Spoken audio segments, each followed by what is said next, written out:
Namaskar and good evening to everyone. A very warm welcome to all of you to Educational Connect with Diviya Mehra.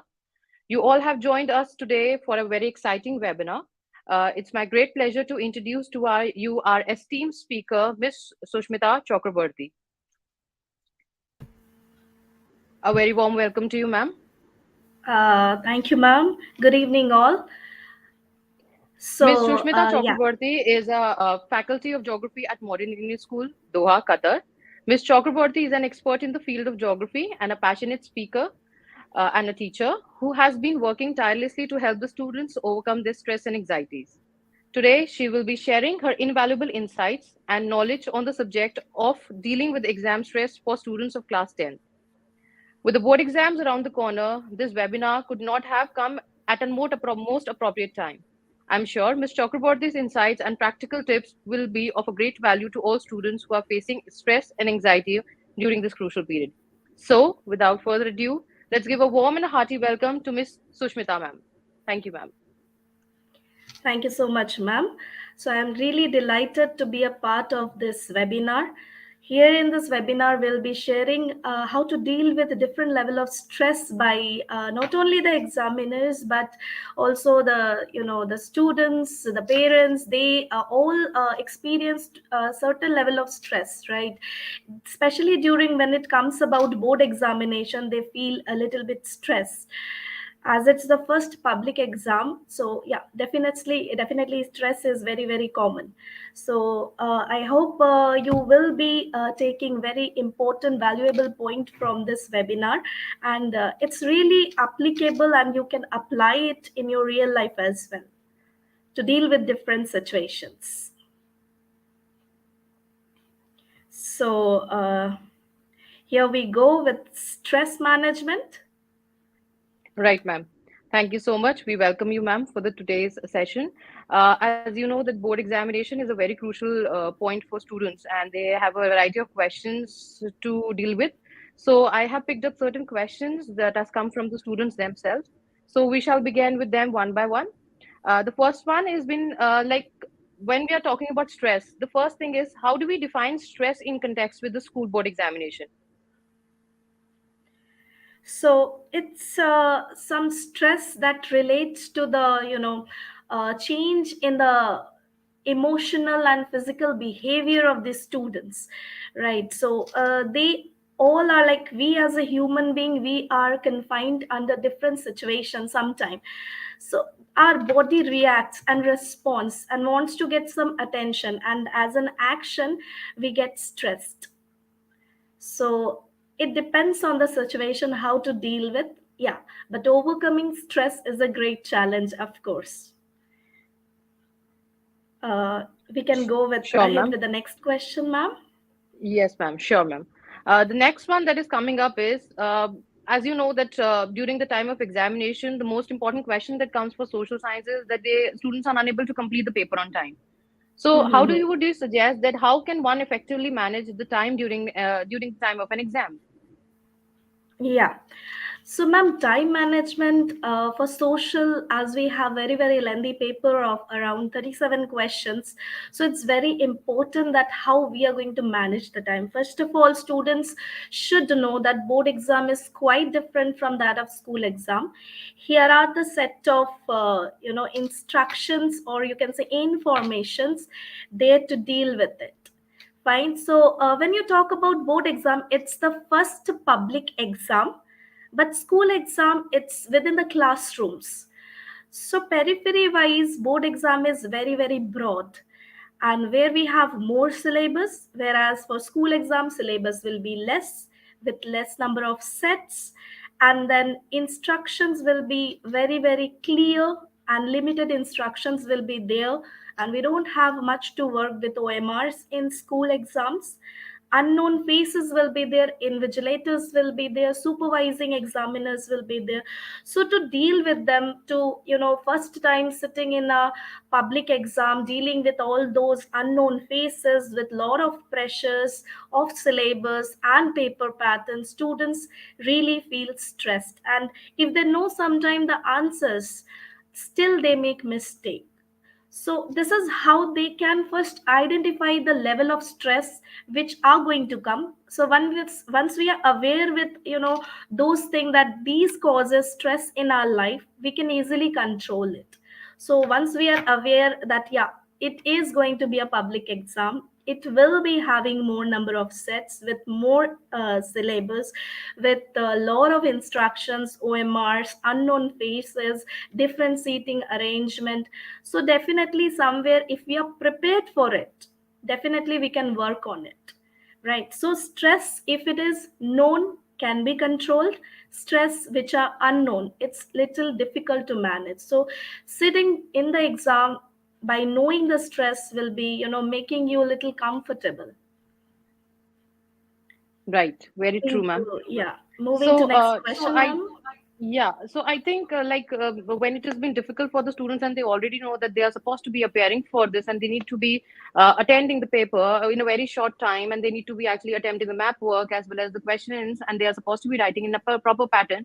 So what strategies do you think that we need to be giving it to the students? There has to be an appropriate way in which possibly they can overcome with this and deal with this kind of an issue that they're facing Yeah, majorly with the sure. social science papers. Yeah, sure. So specifically, when we talk about time management in social science paper, that is also a very big concern. As just now I was talking about, we have to deal with reality. We have to deal with reality of sitting for an exam, right? So we, first of all, we have to know that yes, this is a public exam. We need to be practicing more set of sample question papers. More practice definitely will make you perfect. There is a proverb we all know, practice makes a man perfect, so it's really applicable. So be confident with the answer, be confident with the answer, and you know once you're confident with your answer, so you will be getting enough levels to prove yourself. So you have to be very very confident with the answers. You have to answer the questions, as well as if it is descriptive type, if it is short answer type, as per the points you should be answering always, right? And with some other references also, yeah, we should have a calm, we should stay calm, we should have a good sleep, we should take healthy diets. These all things also we should be considering before sitting for any such examination, especially public exams. Correct. I think, ma'am, this point of practicing a number of sample papers is very important because students tend to be really afraid of the variety of questions that can be given to them. So, more the practice and better the health, possibly they can actually focus, and with concentration, much more can be presented in the papers. Yes, ma'am, sure, definitely. That is a very very important point. So, as we talk about the answer scripts, like a number of times the students say that it's in our head. I know the answer, but I'm not able to put up into the answer scripts, or possibly I'm not able to present it well. So, Mm-hmm. like, how do you think that possibly any method or specifically any way in which students can possibly compose an answer and it will be more presentable? Yeah, sure, ma'am.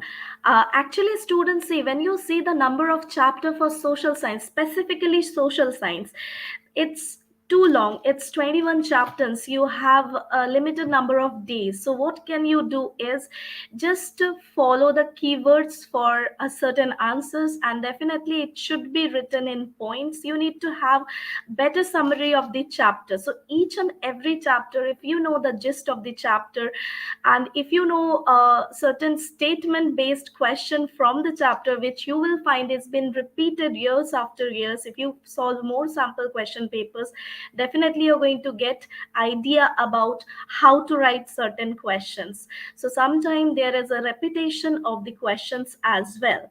So in those cases you can easily write and you can easily score well, right? And yeah, apart from that, different study materials, making of the notes, and then underlining the keywords whenever, or highlighting the keywords whenever is needed. Okay, it's one of the important tricks you can apply for scoring a better paper.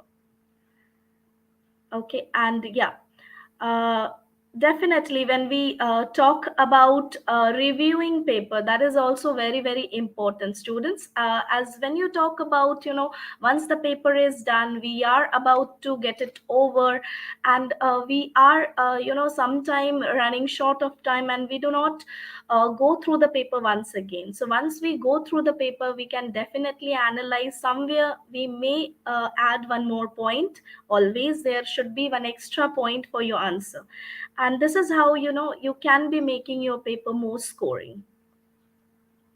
Yes, ma'am, over to you. Ma'am, as you mentioned, highlighting of the key information, like how do you think that the students should be highlighting in the paper? Is there an Yeah. evident way in which way basically they can reflect better in the paper? Yeah, sure. Uh, it's for the learners, those who are appearing for the board exam. See, we are having variety of questions like section A, section B, section C, D, E, and F. Right. So when you talk about section A, it's just a one word answer. You have to choose the correct option. There, you don't have to work more. For section B, you have 2 marks questions. So for 2 marks question, it's always suggested write your answer in points. And when you write certain answers, you will be finding certain keywords for that particular point. So highlighting the keywords is very, very important. It brings the examiner's attention to your key points, and this is how your paper is just ready to be corrected and you score better marks. Right. So And ma'am, what about attempting the papers like easy questions first? Like how can we correlate with that? yeah, sure. Students, one more thing I would like to share with you. It's always been examiner's choice that students should be following a proper sequence of answering the question. Sometimes what happen is we may be knowing question number 10 very well, and we may not be knowing question number 1, 2, 3, and 4. So what we do is we start with the one which we know, and this is how we interrupt in carrying the marks to the front page in the marks column, and this is how sometime there can be a chance of overlooking the marks. So what can we do is always follow a proper sequence of answering to the questions. If it is question number 1, you don't know, no issues. Leave some space. Then you can go ahead with question number 2, 3, 4, and so on. So always do follow a sequence of answering the question rather just randomly answering the question whichever you know. Fine. So it's always been suggested, whether you know, whether you don't know, try to answer the question. If don't know, you can leave the space. Maybe at the end of the examination, maybe very close to the end of examination, you may recall the answer, and that space that you have left can be utilized further. So this is how examiners will be also looking for the answers to be written by a proper sequence, not randomly. Very well said, ma'am. As a number of times we always suggest students to write the answers in the sequence Mhm. because when they have been writing in continuation or in the end, at times it is possible that they might miss out the question and they're not Mhm. attempting it in the examination exactly.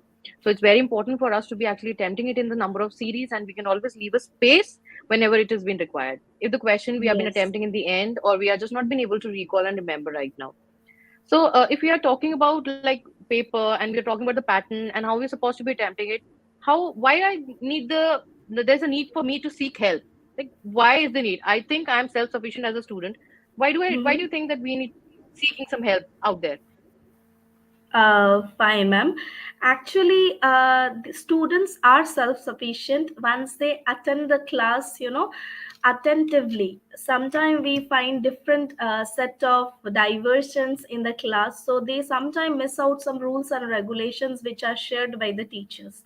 So, as a teacher, even I would be suggesting all the students, all the learners over here to make a note of the points which you are writing. Always make sure that if you know the question, if you don't know also, 15 minutes of time is enough to understand the question and write what is asked by the examiners. Right, so it's very, very easy. You have to understand. First of all, in social science, it's all depending on understanding of the question.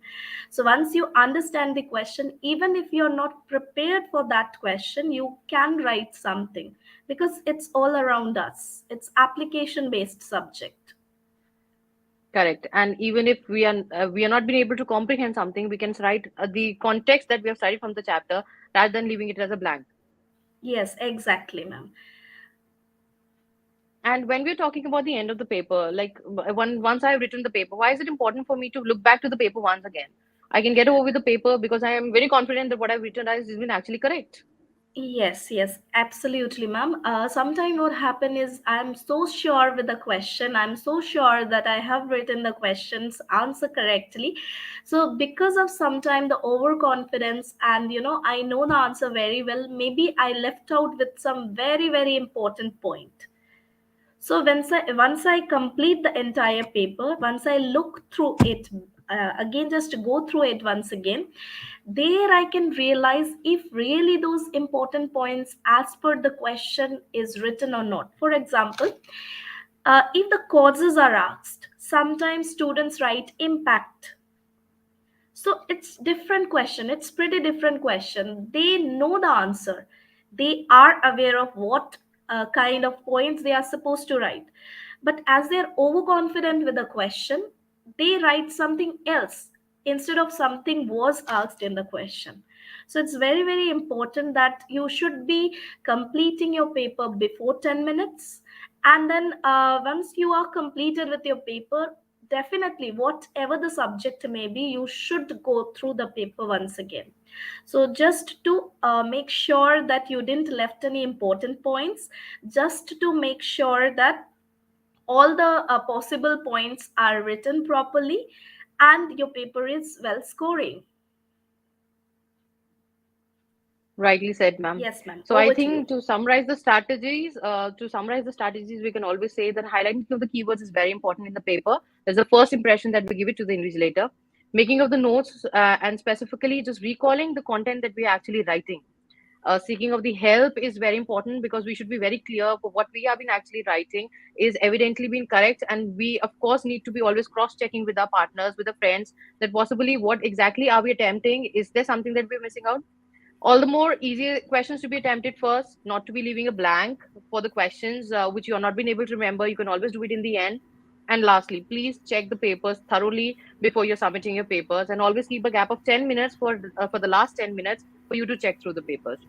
Yeah, Rightly said, sure, ma'am? ma'am. Yes, yes, exactly. Oh, This whole thing, whatever the subjects may be, it's not only applicable for social science, it can be done with all other subjects.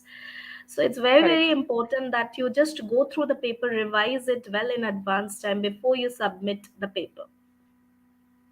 Correct. Right. Very well said, ma'am. Yes, Right. yes, So, ma'am. so moving ahead, so if basically these are the strategies that we can be adopting, how can you Mhm. suggest us the most common question I think that comes from the student itself is like, I want to score well in social science. So the Yeah. basic, most important question that how possibly can students score well in social science? Please guide them, ma'am. Yeah, yeah, sure, sure, ma'am. Now, as per the CBSE's latest pattern of syllabus, if you look, it's a huge, it's 21 chapters altogether they have. So this make the, learners very, very confused, like how to prepare. So first of all, that very important thing that just now we were discussing, you need to understand the question. So the 15 minutes of time which you are getting must be utilized full-fledgedly. You have to do it very well. You have to understand what all things are asked to be written over here, right? And as you know, once we practice more set of questions, it will give you more idea. And it's all about real life based situation question, reasoning based question. So in certain source based question, you have to imagine yourself in the place of the person, okay? Or in certain question where even in objective also you may find some reasoning based question or assertion based question is given. So you have to fit yourself into the condition to understand that if this is the condition, then what you have done or what you probably will choose. Fine. And not only this, but also drawing important, drawing line between the answers once it is completed, maintain a neat and clean paper or answer script, and then underlining the keywords. It's very very important, like for section B to section E, it's very important that you underline the keyword. See, CBSE does not ask for lengthy answers, they ask for your understanding. They want to know that whether you know the question, what the examiners are asking to you, whether you are aware of the real situation, whether you can think critically about what all situations we are dealing with now as per the chapters you learned, right? So it's very very important that you understand the question first. And as already told, sequence must be there. Draw a line between the answers once it is completed, or you can leave some gap. You can underline the keywords. Proper numbering of the answers should be there. And yes, for map skills, again, you have lot of together, if you talk about it, so many things are there for map. So very very small and basic suggestions from my side will be, whatever you know or you're sure with, please mark it. For example, like I was just going through pre-board papers, I found like Chennai was given to be marked in the map. We all are aware that Chennai is a coastal city, right? So coastal city must be close to the coast. So if you mark very deeper inside the country or land, definitely you're not going to get marks. So similarly, you should be having the idea that where the place is located, with certain up, down, left, right, with some radius of around zero point 0.5 centimeter, examiners will definitely give marks. But you should be knowing whether it's a coastal city or whether it's inside the land, whether it's it in Tamil Nadu, or you mark it in some other states like Andhra Pradesh. So this all basic thing you should be considering for doing the map marking. And one more thing, do not number the map. For example, many students have the tendency of writing the numbers in map, not what they have labeled. Right. So it's always been suggested, whatever you mark in the map, use proper symbols, sign through index, and definitely you should be writing what you have marked. No numbers like A, B, C, D, or no 1, 2, 3, 4, because it again confuses the examiner, right? So examiner need to again go through the question paper to check, yes, this is number 3, okay, so this child has marked, and there is a chance that you may lose the mark. So why to do that, right? So always do write what you are supposed to, right? Always mark it in the map with names, not with numbers. Fine, over to you, ma'am. This is very rightly said, ma'am. I truly believe this thing. The most common mistake that the students tend to do is that they write the options, or possibly just they mention the A or one number in terms of the map work without mentioning that exactly what is the specific region and what exactly is supposed to be marking in the paper. And that's the most important thing, because the invigilator has to check back the question paper and then again return to the answer script to check what you have written on it. I think the map work is to be sufficiently on the map itself. It should be very evidently clear, neat enough for the invigilator to be identifying and not looking back to the question paper.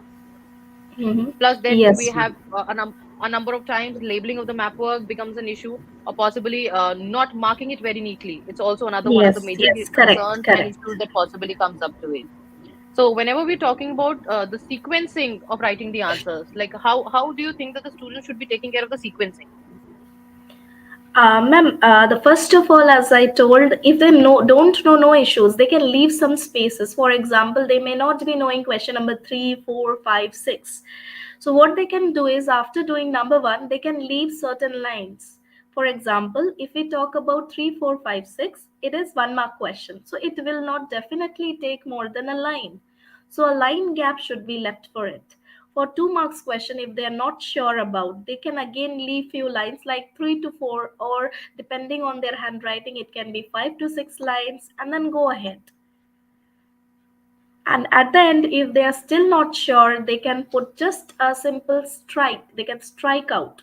So what will happen is examiner will just look for the answers, not for extra things around the answers which are written. Examiner will not keep on finding the answers, where are they. This is what very very basic problem examiners are facing is they Actually, have to search for the keywords, they have to search for the correct answer, or somewhere else the student have written, or from somewhere the student can get some marks. So these possibilities will be reduced if you write the sequence properly, if you write the answer correctly, boldly, or highlight it, or you give the gap in between, or draw a line. These things are making the paper very very specific. So you don't have to work more hard for it, just simply apply. That's it. I truly believe this, ma'am. This is a very important point that you mentioned here. That students at times forget this thing. That possibly it's very important for them to be focusing on the sequencing. It's a one marker, so always leave a line. It's a two marker, they can possibly leave two lines for that matter.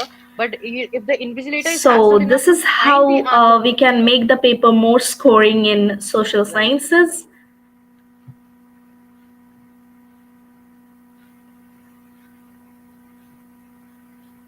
Yeah, and neat and clean answer script is again the prerequisite condition for any exam, especially board exams. True, Over ma'am. to Very you, true. Divya, I ma'am. really thank you, ma'am. I think this is a very important point that you quoted here. That possibly neat answer script is very important. Underlining of the key is very important. Leaving a gap whenever it is required that you've not been Mhm. able to attempt, it's very important. Plus, at the same time, the sequence is supposed to be maintained, so the invigilator is not hassled to find the answers in your paper. Your answer is Yes, sufficient enough. exactly. Your paper is sufficient enough that they are able to trace out the answer very neatly, and they do not look for your answers. And even the map work, they're not supposed to looking back to the question paper. They are supposed to be getting everything in the answer script that is presented in front of them. Yes, exactly, ma'am. Yes. These are the basic thing they are aware of, but knowingly, unknowingly, because of some tension, Correct. or sometime they lose it. That is why we are discussing how basically those basic things we Yes, miss out in terms of the anxieties and the stress during the time of social sciences yes, exam. yes, Right, yes. ma'am. Moving on to the next question. How do you think basically there are a number of factors that the examiners consider while evaluating the answer? We have mentioned a number of them, leaving out the gaps and proper sequencing, and then the proper map pattern that we have been supposed to be following. How are the other ways and possibly the invigilator supposed to be evaluating the answer? Can you throw some light on that as well? Yeah, sure. So as just we discussed these factors, mostly you will be finding the same. It's always you need to be very, very sure with the answer, and sequencing is very important. Avoid unnecessarily writing of the answer, as just now Divya ma'am was talking about searching for the point. It should be hassle free for the examiners, because see they have 300, 400 papers for correcting within a certain days of time. Within 10 days they have to correct it, they have to keep the tabulation ready, enter the marks, so many things to do.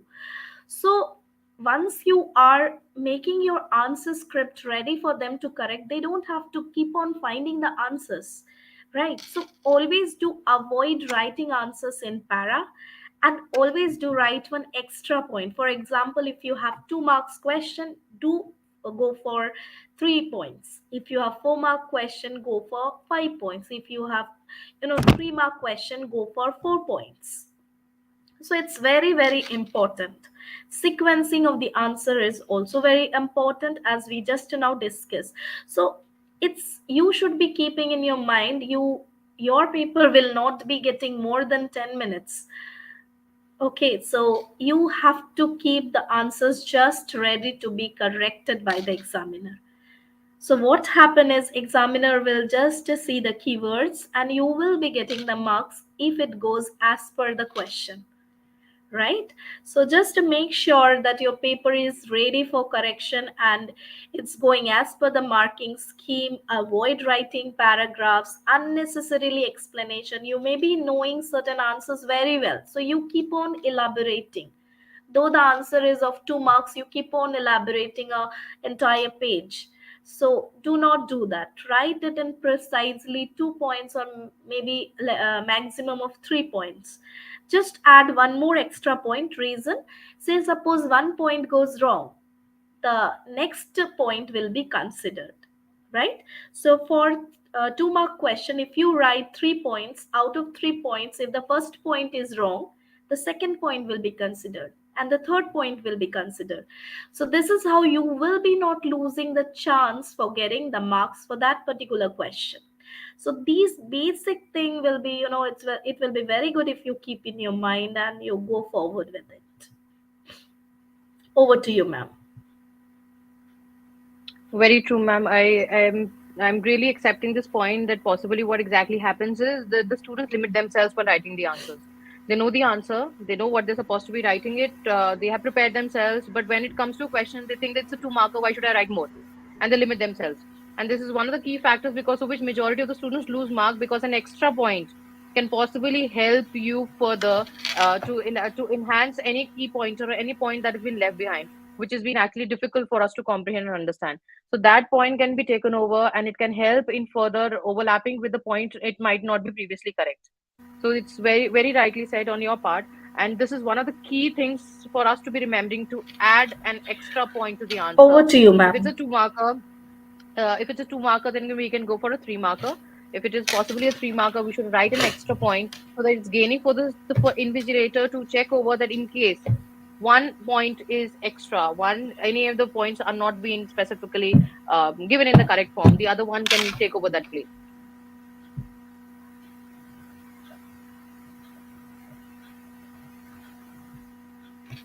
Okay. So, ma'am, as you have already mentioned about writing not in paragraphs, like what do you think is the basic reason behind not writing in the paragraph? Because NCRT books is all in the form of paragraphs, and the first thing that comes to the mind of the student itself is when the answers in the book are in the paragraph, why are we supposed to write it in points?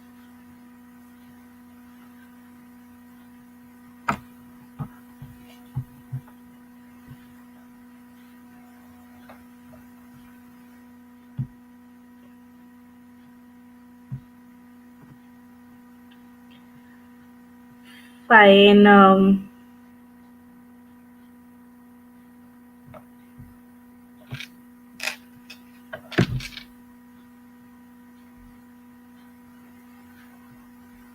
Shall I repeat my question again, ma'am, for you? Yes, ma'am. Yes, ma'am. Can you hear me? Right. I think there was Yeah, some yeah, yeah. network issues over here. Not a problem, ma'am. Shall Yeah. I repeat my question again? Yeah, sure, sure. So, so one of the most common concerns that comes from the students is that our NCRT textbooks are specifically in the form of a paragraph. So Mm-hmm. why is it expected for us to write the answers in the scripts, in the papers, in the form of points? Like, why do you think it is important for us to be writing the answers in points? As I told, just the reason is, the examiner has so many papers to correct, and you have Right. to be specific with your learning outcomes. Your learning outcomes may not be in paragraph, it must be in points. So for example, if we talk about how different sectors of economy are related to each other, so there are so many things, so many points, or so many lines to be there in paragraph. So what we can do is we have to take out the important most points out of it. Rather simply writing the paragraph, we have to take out the important most thing. Correct. So basically, it's actually going to Fine, make ma'am. it more Is it clear. audible? Yeah, ma'am, you're audible. So basically, Yes, it's ma'am. going to make it more easy and convenient for the invigilator, as well as the first impression that comes to the invigilator is that the student knows the answer.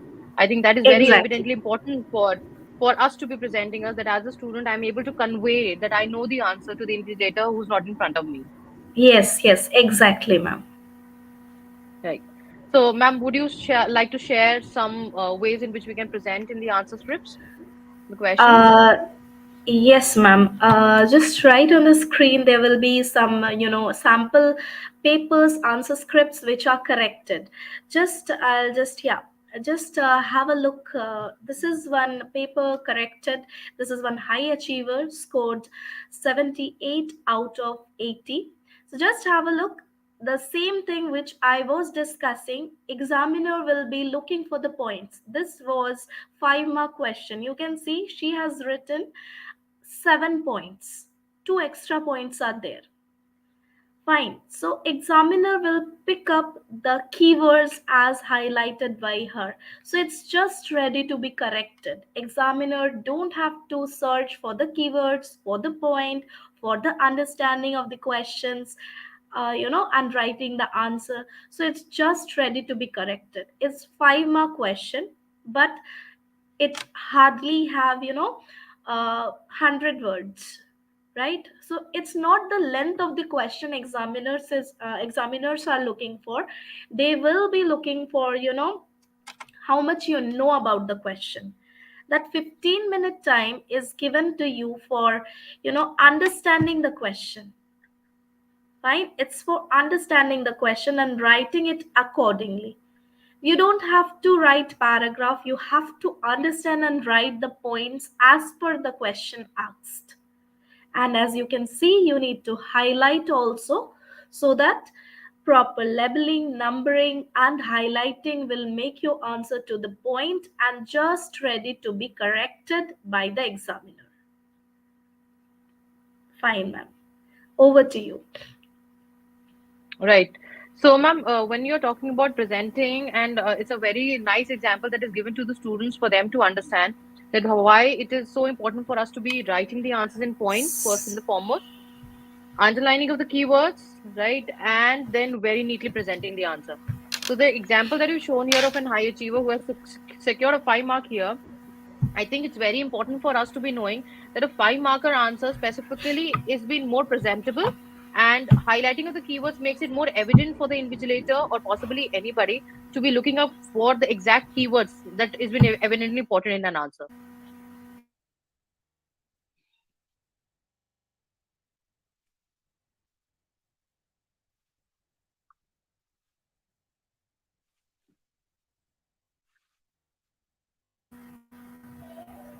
Am I audible?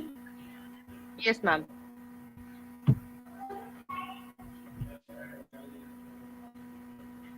Hello, Okay. ma'am. Am I So possibly, audible? ma'am, yeah, yes, ma'am, Yeah, you're audible.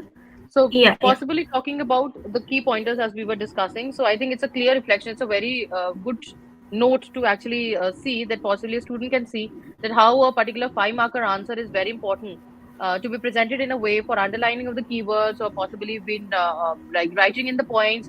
I think it's a very neat reflection for the students to understand that it's easier to score a 5 marker.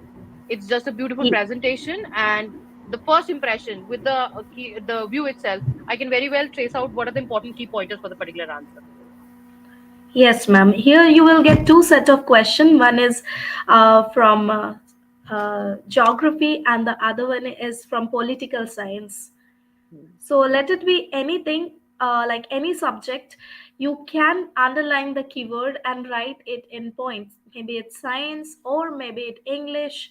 So you can apply the same for all other subjects as you can do for social.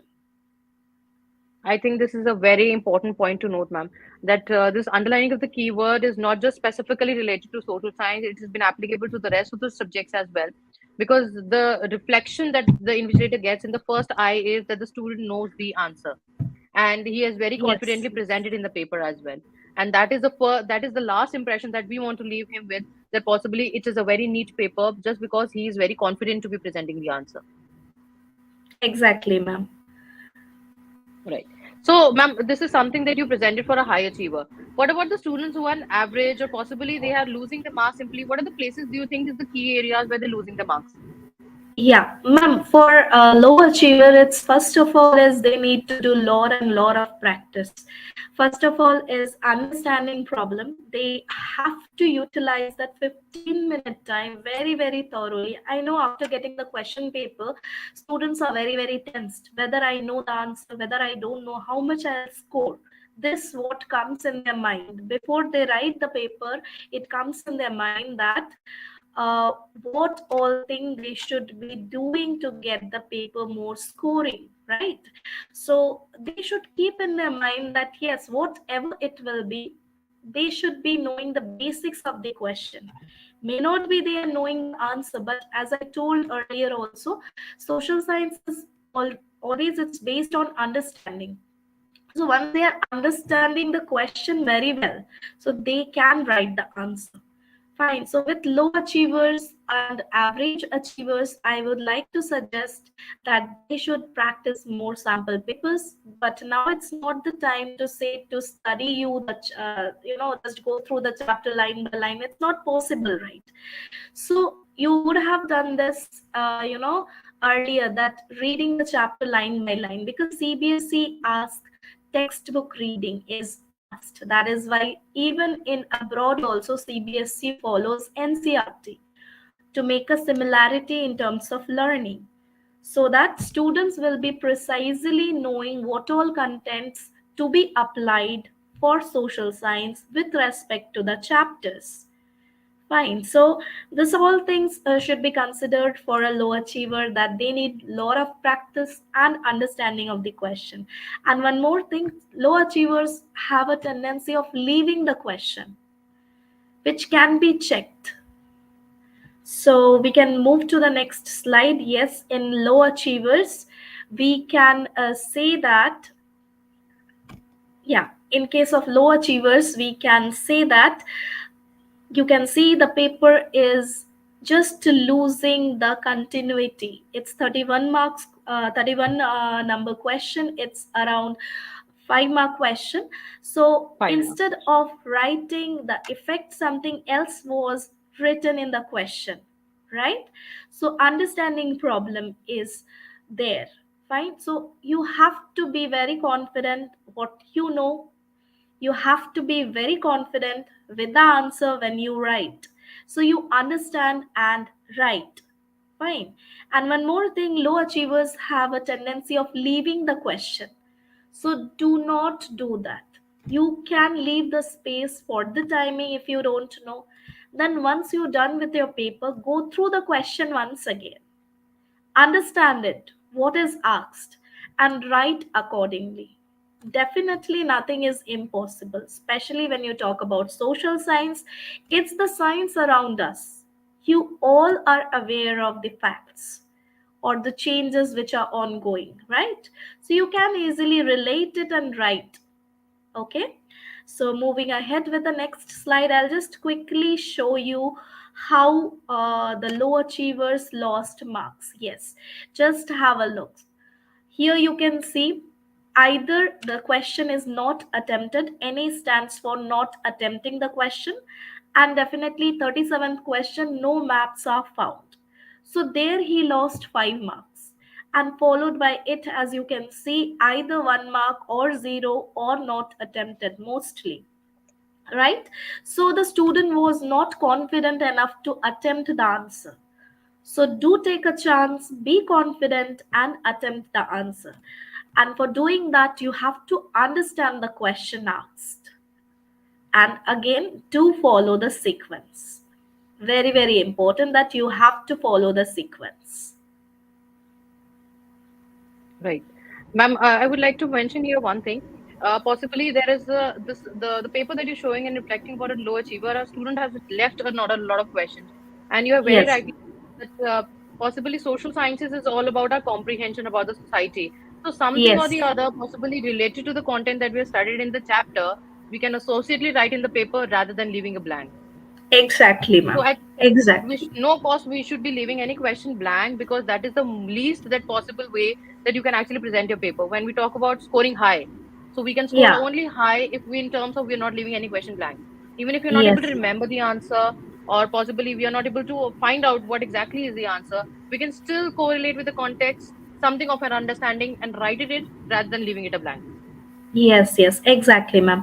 One more thing I would like to add, especially for the questions which are not of 1 mark. For 1 mark, you have to go for the options, which are the questions of not 1 mark.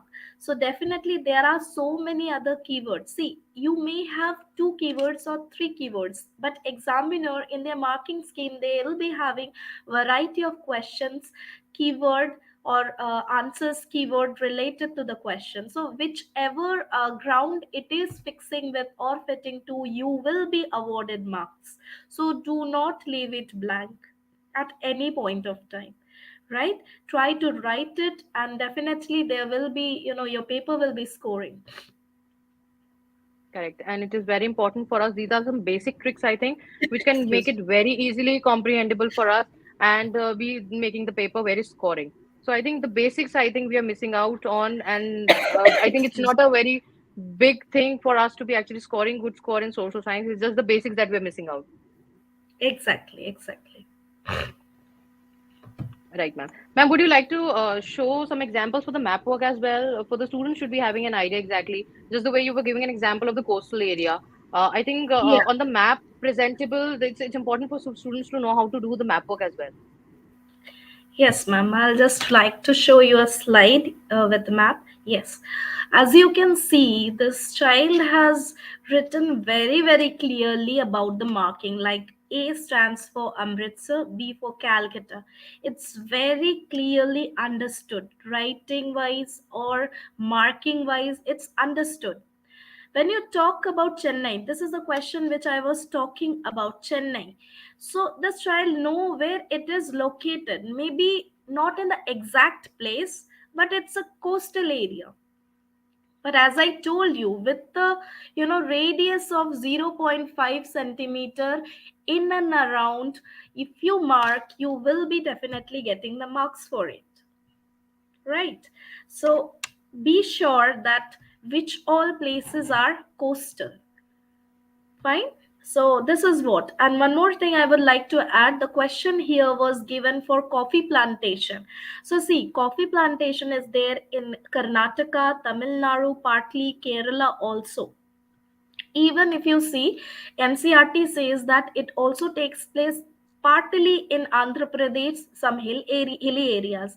So anywhere in and around the state, any patch you mark will be awarded with the marks.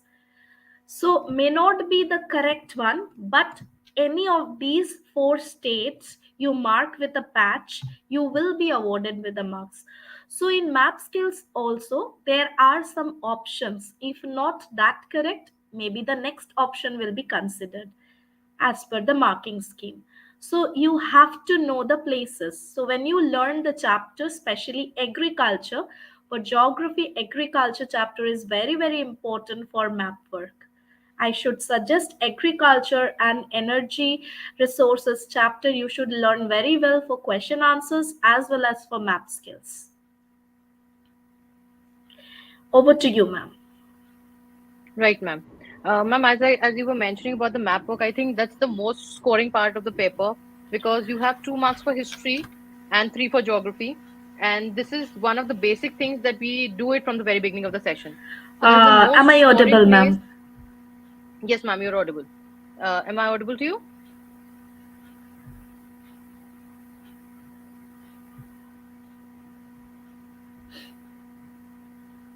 Right. So specifically when we're talking about the map work, I think that's the most scoring part of the paper. And it's very evidently important for the students to be securing those 5 marks. That's the first thing to target in the paper because the 2 marks for history and the 3 marks for geography is something that they're preparing from the very beginning of the sessions. So if we have been very specific in our marking and very neatly said that we need to be marking everything on the map work. So when it is very clear and evident on the map work, the first reflection itself for the invigilator is that possibly that it's a securing 5 marks. So very easy to be securing those five, and we should not be leaving on to those 5 marks. Yeah, sure, ma'am. This is very, very important that they have a neat and clean marking. So with neat and Correct. clean marking, it's very easy to score the marks. Very, very easy to score Right. the marks. That to 5 marks. Right, ma'am. Very truly said. And I think the map work has to be really very. They need to be writing in a very clear, bold writing, rather than writing in a very running writing, because possibly many of the times the invigilators are not able to comprehend what the child has written. So most Yeah, of the times, the exactly. two students tend to lose marks just because they have not been written it clearly if they're writing in a running writing. And if to write it in a bold writing, in a clear writing, it's very important and very, very evidently clear also for the invigilator because they need to be understanding and comprehending what you have actually marked in the map book. Exactly, ma'am. Exactly. The labeling must So be as very, we have very clear. uh, correct. So as we have discussed the strategies, the methodology, we have discussed how we can score well in social science, and what is the perspective of an invigilator or an examiner. So furthermore, ma'am, I would like to, I'm really curious about this thing. This is the most common question I face among with my students, that possibly they have a doubt that, ma'am, why is social science important to us? Like, what is social science going to be giving to us in the future? So how can you help them in terms of seeking it as a career, or possibly most of the students have this perspective that after 10th, I'm not supposed to be studying social science. So I think the future lies in humanities, the future lies with social sciences. So how can you guide the students, like which is the stream to be taken up, and if they're taking social science, how is it specifically important for them to be competing in their careers with social sciences? Yeah, sure, ma'am. See, I would like to throw a light on the fields of social science. Yeah, this is a very, very common question. Even I faced students are asking me that, ma'am, which also, what should be the career prospect of social science? What should I be doing after, completing social science? How should I pursue my career? So list is endless, students. Maybe if we talk about 50 years ago and today, there are a lot of changes every day. We are dealing with changes, right? So here are some important list of career that you can choose, basically as a school teacher, social worker, counselors, lawyers, community workers, UN representative, government jobs, and subject specific jobs. Now, what is the subject specific jobs? For example, if you have chosen geography for your higher studies, so after having a degree in geography, what all things you can do? You can pursue disaster management, and there is a great career nowadays for disaster management. Apart from that, remote sensing is there, aerial photography is there, photometry is there. So it's endless. Geography with technology is making something very, very new, and it's so much, explorable now. And for history, if you talk about history, again it comes with the school teaching. Then you have the after that you can just go for archaeology, and then you have psychology for clinical psychology. And then, psychology also can be dealt in various aspects. After that, political science, if you choose with, if you are very good in, law, or representative of law, right? Like lawyers, judges, judicial workers, etc. So that can also be, consist, you can consist of those things in your mind. That, yeah, I want to pursue my career in this way, may not be this way, maybe in this way, right? So we should always have a choice.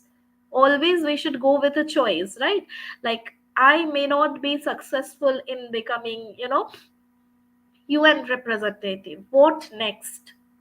I should be ready with, more than two careers with me. If not that, what all other things I should pursue with, or I could get a chance to pursue? You should always have a choice, right? Do not have only one plan. Always have a backup plan in your mind, that if it does not work, how you're going to make the other plan work successful. But as I told, endless scopes are there for social science as well. It depends on your perspective, which field you are more comfortable with, which all thing you like to do mostly, right? So that you can just go ahead with. Some of you may be liking, disaster management part. Some of you may not like that, maybe more good with political science. Some of you like map work, so cartography is there. Some of you like to become, an investigator. So for you, different set of likings, dislikings are there. But as I told, you should have a backup plan. If you are not able to do one, what is the next plan? So you should have a plan ready with you always. Over to you, ma'am. Ma'am, I think this is very important to mention, that students basically keep themselves really focused with one aspect, and they tend to forget that there are multiple options further as well. So keeping focus on just particular subjects basically keeps them disoriented when they're not being able to achieve that, and it becomes quite difficult for them. So I think having a plan B is the first and the foremost thing for them to understand and comprehend that there are multiple options open to them. It's not just one option. It's not just the availability of the only perspective that they're looking into it. There are multiple options that they can look into it, and possibly for geography, for political science, history. I think this is very nicely said by you that technology is creating wonders. So when we're talking about geography, it's not just geography. It's basically political science, economics, history. Today, technology is creating wonders for all of them. And when we're looking forward, I think the Google Maps is the best example for us to see geography and technology being associated together. So when we associate technology with the present scenario, we can actually look for a number of options that are available to us. So we should not be keeping ourselves limited. We need to look into more options that have been available to us. And social science is a very, very prosperous career that possibly can give us multiple options. So let's look forward to a number of ways. Students can really look forward to social sciences as a future, as a career, which possibly they believe that it's not evidently important for them. So really, it is important for them to know that how further after class 10th, after 12th as well, social science is playing a key role.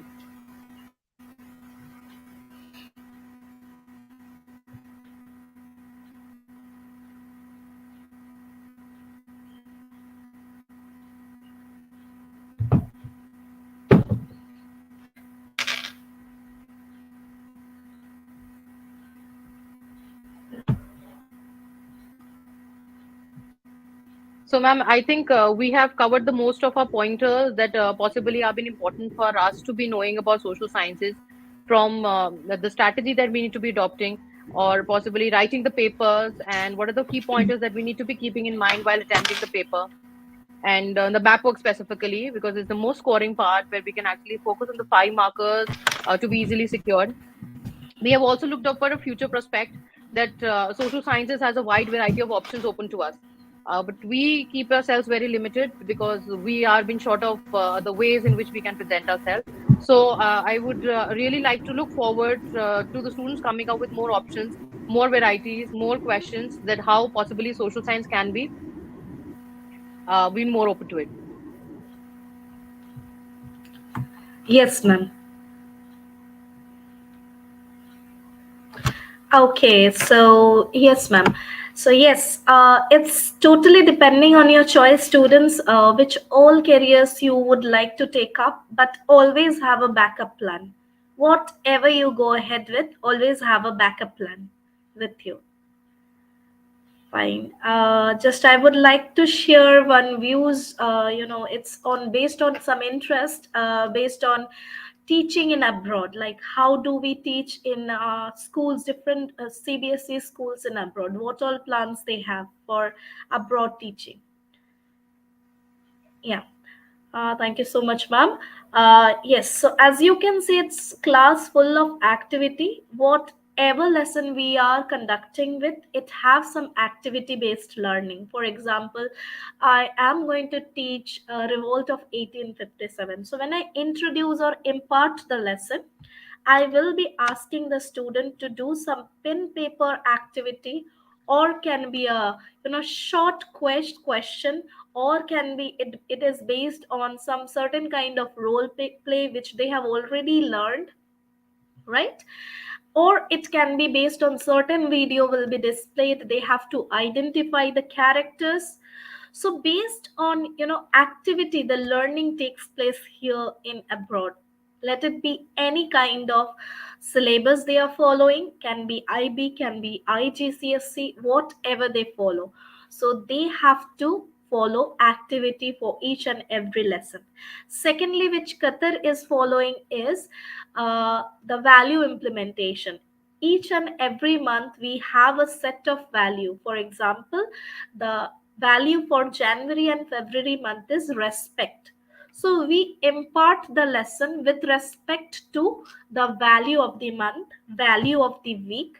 So for each and everything or the topic we are talking about, we have to relate it how they can apply it in their real life. How can it be value based learning? And then followed by this, they have, different level of learning activities based on their understanding of the chapter, right? For example, we may have high achievers who know the answer very well, who always answer in the class. For them, a different set of worksheets we have different setup of worksheet for low level achiever students, those who are performing, and need some, not performing as per, need some assistance. So for them, there are different set or different levels of, worksheets which can be given for them to, practice throughout, so that they'll be knowing the topic or the concept more better way. So talking about teaching in abroad is quite challenging, as we are having a set of students, it's variety of students all around us in the same class. Some are very very active, and some are, they are not ready to respond, so we have to work at different levels with them. So imparting lesson is very important, that they need to apply it with their real life, especially with social science, with geography, with history. They need to, with civics, they need to apply it with their real life, like how, if we are the person, then how we are going to deal with the situation. Unless they feel the subject, they they are not involving themselves in the subject, they'll not grow the interest. So interest comes through interactions, interactive activities, more and more of, involvement, student involvement. So these all things we consider. These all things we consider for the students.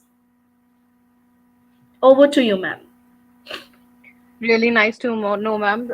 We are really fond of social sciences of the Middle East, and how we have been actually coping up with this. We have multiple ways in which we can teach social sciences, and curiosity and the awareness among the students for the subject is very important. Thus it is important for them to be knowing the future aspect as well.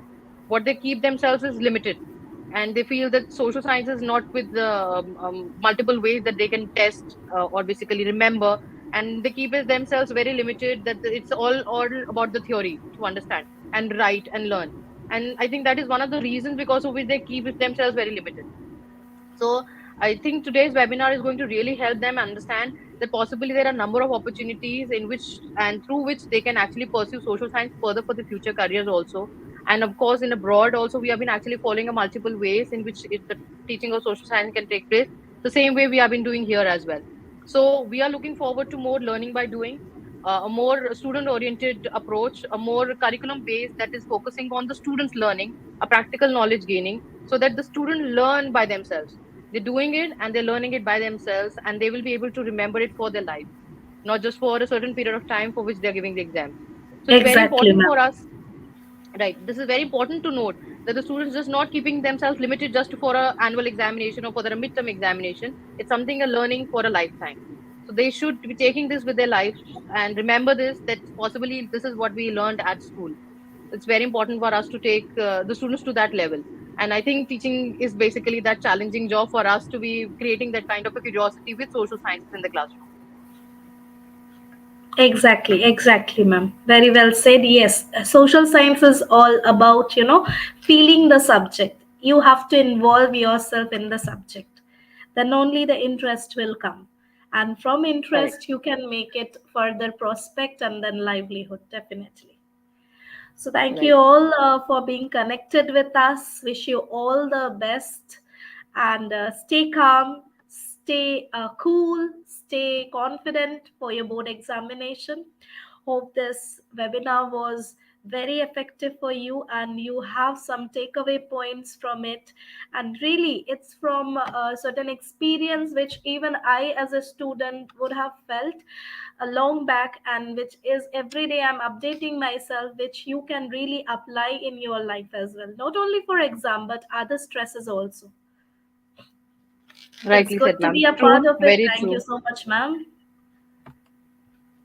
We are really glad, ma'am. Thank you so much for joining. I think it's a great takeaway for the students.